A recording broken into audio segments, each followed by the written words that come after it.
Journée de la liberté de la presse, les professionnels des médias s'interrogent sur les pratiques qui entravent le métier.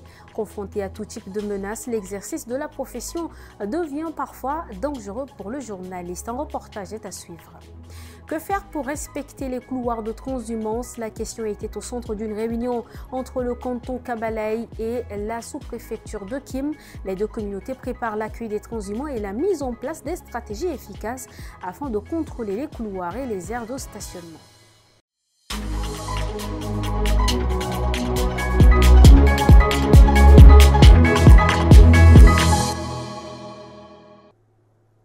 Bonsoir et bienvenue si vous nous rejoignez pour le 19h45.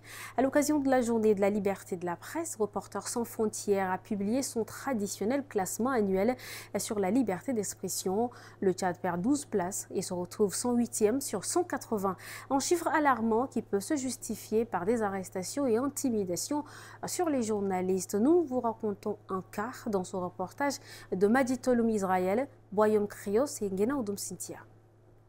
Lui, c'est Ndilbaï Arnaud, directeur de publication de l'hebdomadaire La Voix. C'est lui qui donne son aval pour tout type de sujet contenu dans chaque parution. À cause de ce rôle, son quotidien est rythmé par des menaces et intimidations. Il s'agissait d'une dame qui travaillait par exemple à la mairie centrale. Et donc, l'information concernait cette dame.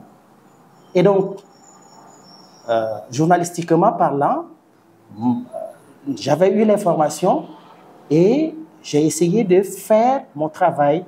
J'ai publié l'information, mais après cela, c'est les agents de renseignement qui étaient allés à ma trousse et de manière privée jusqu'à mon domicile pour pouvoir me demander où est-ce que j'ai trouvé, par exemple, cette information. Moi, j'ai dit, le rôle du journaliste, c'est de ne pas dire, de ne pas, par exemple, dénoncer sa source.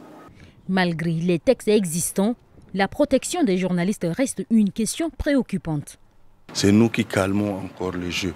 Donc l'État nous considère et qu'il nous accorde la protection. C'est dans ce sens que l'UJT a introduit depuis 2 ans déjà une proposition de loi qui souffre dans les tiroirs de l'Assemblée nationale. Ça a commencé par le CNT et c'est en ce moment entre les mains de l'Assemblée nationale qui vient d'être installée. Qu'on nous adopte cette loi sur la protection et la sécurité des journalistes pour que tous les crimes commis contre les journalistes ne restent pas impunis. Le combat pour la liberté de la presse est loin d'être terminé. Des voix comme celle de Ndilbaï Arnaud continuent de souffrir sous silence, mais elles portent l'espoir d'un avenir où l'information circulera sans entrave. Dans le même sillage, pour donner un cachet particulier à cette journée, l'ONG MEDEV a organisé une causerie débat cet après-midi à l'espace Betna, placé sous le thème Médias libres, démocratie forte, quel avenir pour la liberté de la presse à l'ère de la désinformation. Cette causerie débat a rassemblé les professionnels des médias, des étudiants en communication et bien d'autres. Yakingem Karine, Bonaventure Alombaï, rassemble Rajumleila. Cette causerie débat vise à favoriser une réflexion collective et critique sur l'état et l'avenir de la liberté de la presse face aux défis contemporains, en particulier la désinformation. Pour l'organisateur, la liberté de la presse n'est pas seulement la défendre, mais c'est aussi la comprendre, l'interroger et surtout la faire vivre. Le panéliste Laldim Narcisse affirme que pour mettre terme aux mots qui minent les médias, il faut une formation et une éducation aux médias, avoir un accès aux sources d'information et voter des lois pour la protection des journalistes. De son côté, Azudouma Weno Gédéon s'est accentué sur l'interaction entre le pouvoir et le peuple. Pour lui, la liberté de la presse est un privilège des citoyens et les limites des journalistes ne sont pas politiques, mais elles sont également économiques et techniques. Comme piste de solutions, il propose l'amélioration de la bonne pratique de la profession et le changement de la perception que les citoyens ont du métier. Lauro Gondé, conseiller à la AMA, quant à lui, souligne que la liberté de la presse au Tchad est sur la bonne voie, mais le non-respect des textes de déontologie est un défi majeur. Il invite les journalistes à un travail professionnel en évitant des complexes devant les interlocuteurs et à ne pas être des journalistes d'intervention rapide. La cérémonie s'est achevée par la visite des portraits de quelques figures emblématiques du paysage journalistique. La question du couloir de transhumance était l'objet d'une réunion tenue ce matin à Mangou, dans le canton Kabalaï, département de la Tondili-Est. Cette rencontre dirigée par le sous-préfet de l'aire rurale Ahmad Mahamoud Khamis vise à tirer la sonnette d'alarme sur ce problème afin d'éviter le conflit agriculteur-éleveur dans sa circonscription. Des instructions ont été données à tous ceux qui occupent le passage des animaux de quitter les lieux dans un bref délai. Dono Emmanuel, Bailassem Emmanuel. Cette réunion vise à circonscrire les limites du canton Kabalaï avec la sous-préfecture de Kim, préparer l'accueil des transhumants et la mise en place des stratégies efficaces afin de contrôler les couloirs de transhumance et les heures de stationnement.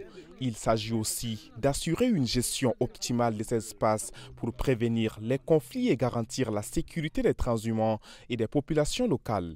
Désormais, chacun de vous doit rester sur son périmètre délimité par les autorités locales. Nous ne voulons plus jamais que ce genre de conflit surgisse entre vous. En ma qualité de sous-préfet, j'ai instruit le chef de village à transmettre mon message à qui de droit. Personne ne pourra plus franchir cet endroit jusqu'aux 3 mois, le temps que la récolte soit faite. Et il nous a garanti que la transhumance commencera après la récolte.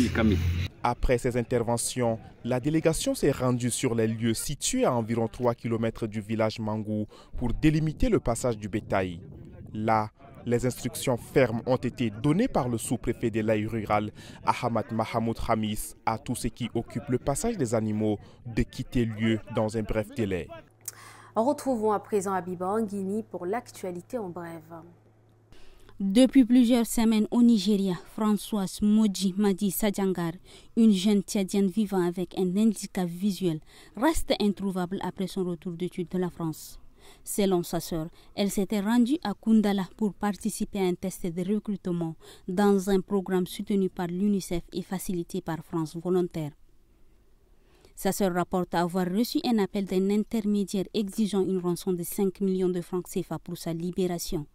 Ces derniers temps, de nombreux Tchadiens, sous prétexte d'offres d'embauche, sont trompés et enlevés dans plusieurs pays, notamment au Ghana et au Nigeria. Le 2 mai 2025, le collectif des diplômés tchadiens des écoles nationales d'administration et de la magistrature de l'étranger, Coditenam, a organisé une conférence de presse pour dénoncer leur exclusion persistante de la fonction publique. Malgré de nombreuses démarches auprès des autorités, ces diplômés affirment être délibérément écartés par le ministère de la fonction publique. Le Coditenam appelle les autorités à prendre des mesures rapides et équitables pour résoudre cette situation qu'ils jugent injuste, soulignant que leur exclusion ne repose sur aucune base légitime. Une partie de Wadi de Djougou est partie en fumée avec 255 palmiers dattiers et plusieurs cultures dans la journée du 1er mai, aux environs de 11 heures. L'origine de l'incendie est inconnue. Les flammes ont détruit 255 palmiers dattiers ainsi que d'autres arbres fruitiers. Informé de la situation, le délégué général du gouvernement auprès de la province du Kanem, Asseif Mohamed Assouni, accompagné de ses proches collaborateurs, a fait le déplacement de Djougou pour constater des visuels les dégâts causés par le feu. L'incendie a été maîtrisé. Aucune perte humaine n'a été enregistrée. Pour soigner la gastrite, une maladie qui se manifeste par des remontées d'acide, de brûlures ou de crampes d'estomac, des patients surconsomment le pois de terre pour, disent-ils, calmer la sécrétion et poncer la lésion gastrique. C'est le cas de Madilem Nerab Marie qui en mange depuis bientôt 4 ans. En attendant que la science valide cette méthode, un reportage de Gambi Daniel et Bonaventure Alombaye rendu par Aimé Dolinassou. Dès qu'elle ressent des brûlures ou des crampes d'estomac, Nadilem Nerab Marie n'a qu'un seul réflexe, manger des pois de terre. La trentaine révolue souffre des gastriques depuis 10 ans. Pourtant, elle n'a découvert ce médicament il y a seulement 4 ans. Marie dit aller de mieux en mieux. Moi, j'ai l'habitude de manger très tôt le matin à jeun, avant de prendre autre chose, comme du café ou soit un petit déjeuner. Et après avoir mangé, je prends un peu de l'eau dessus et ça me soulage. Vous savez que médicalement, il n'y a pas un traitement exact. C'est de respecter seulement ce qu'on nous demande. Pourtant, le médecin déconseille formellement cette démarche et insiste sur le suivi des traitements médicaux, même si le poids de terre apparaît comme un pansement gastrique face aux liaisons qui provoquent la remontée d'acide chez le patient. Feux de brousse, braconnage, conflit homme-faune, le parc national de Zakouma, joyau de la biodiversité tchadienne, reste confronté à de multiples menaces. Sur le terrain, Mahamatara mène un combat quotidien pour sensibiliser et protéger. Coordonnateur à l'éducation environnementale, il mise sur les communautés pour préserver ce patrimoine naturel. Ndale Polé et Lucham l'ont rencontré. Le reportage est rendu par Assoma Djumdela.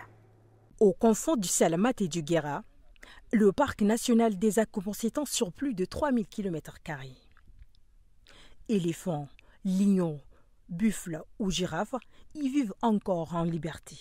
Mais pour combien de temps? Rien qu'en 2025, 10 girafes et des rhinocéros ont été tués malgré les efforts de surveillance. Des pertes qui touchent profondément Mahamat Ara. Nous, on veut mettre ensemble développement durable et conservation. Et s'il faut réussir à mettre ensemble le développement durable et la conservation, qui sont des choses qui ne vont pas de pair, mais il faut quand même les jumeler pour le bien de tous.